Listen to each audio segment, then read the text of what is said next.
folks. This is a fiddle tune called Three Birds that I may have learned at a fiddle workshop this past week. And I really like it. It's got a syncopated note in there that I have trouble getting, but I'll try for it.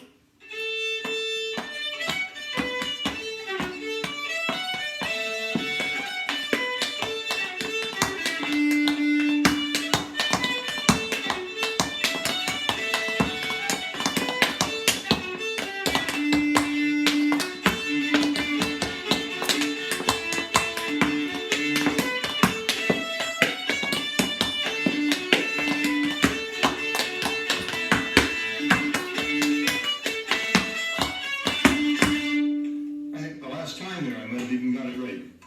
Anyway, thanks for listening. This is what I've been up to this past week.